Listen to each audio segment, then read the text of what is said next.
പുതുതലമുറയെ നശിപ്പിക്കുന്ന ലഹരി മാഫിയയ്ക്കെതിരെ പോരാടാൻ ഒരു നാട് മുഴുവൻ ഒന്നിക്കുന്നു. അധികാരികൾ മാത്രം വിചാരിച്ചാൽ ഈ മഹാവിപത്തിനെ നാട്ടിൽ നിന്നും തുടച്ചു നീക്കാനാകില്ലെന്ന തിരിച്ചറിവിൽ നിന്നാണ് ലഹരി സംഘങ്ങൾക്കെതിരെ പ്രതികരിക്കാൻ കിഴിപ്പുള്ളിക്കരയിലെ സകല ജനങ്ങളും കൈകോർക്കുന്നത്.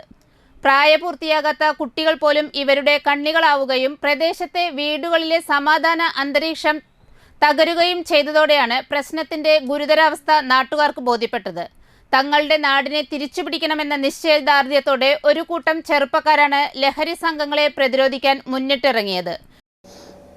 കിഴിപ്പുള്ളിക്കര എന്ന വില്ലേജിനകത്ത് ഏതാണ്ട് 3.25 വാർഡുകൾ സ്ഥിതി ചെയ്യുന്ന ഒരു പ്രദേശത്ത് മയക്കുമരുന്ന് ഗുണ്ടാ സംഘത്തിൻ്റെ വികാര കേന്ദ്രങ്ങളായി മാറിക്കൊണ്ടിരിക്കുകയാണ്.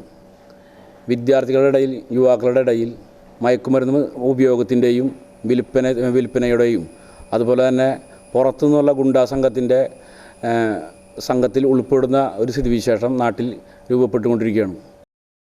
കിഴിപ്പുള്ളിക്കര ജനകീയ സമിതിയുടെ ആദ്യഘട്ട ലഹരി വിരുദ്ധ പ്രവർത്തനത്തിന്റെ ഭാഗമായി സെപ്റ്റംബർ 7 ശനിയാഴ്ച ജനകീയ പ്രതിരോധ റാലി നടക്കും. ഹെൽത്ത് സെന്റർ മുതൽ കിഴിപ്പുള്ളിക്കര സെന്റർ വരെ നടക്കുന്ന പ്രതിരോധ റാലിയിൽ കിഴിപ്പുള്ളിക്കരയിലെ മുഴുവൻ ബഹുജനങ്ങളും പങ്കെടുക്കും. വൈകിട്ട് 4-ന് Thanyam panchayat president Shubha Suresh rally flag off ചെയ്യും.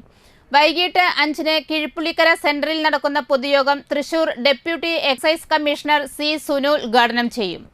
Irinjalakuda DYSP KG Suresh, Kodungallur DYSP VK Raju, Cherpu range excise inspector K Ashwinkumar എന്നിവർ പങ്കെടുക്കും.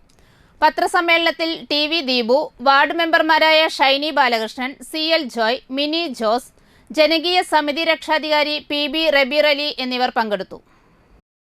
ഈ പ്രദേശത്തെ പുഴയോരങ്ങൾ, അതുപോലെ തന്നെ പാലങ്ങൾ, പാടശേഖരങ്ങൾ, ഗ്രൗണ്ടുകൾ ഉൾപ്പെടെയുള്ള പ്രദേശങ്ങളിൽ വിദ്യാർത്ഥികളായ 13 വയസ്സ് മുതൽ 25 വയസ്സ് വരെയുള്ള യുവാക്കൾ ഉൾപ്പെടുന്ന ഒരു സമൂഹമാണ് ഇത്തരത്തിലുള്ളൊരു മാഫിയയ്ക്ക് അടിമപ്പെട്ടുകൊണ്ടിരിക്കുന്നത്, ഇതിൻ്റെ ഉപയോഗത്തിലേക്ക് വന്നുകൊണ്ടിരിക്കുന്നത്. ഇവർ വീടാന്തരം കയറി അക്രമങ്ങൾ സംഘടിപ്പിച്ചുകൊണ്ടിരിക്കുകയാണ്.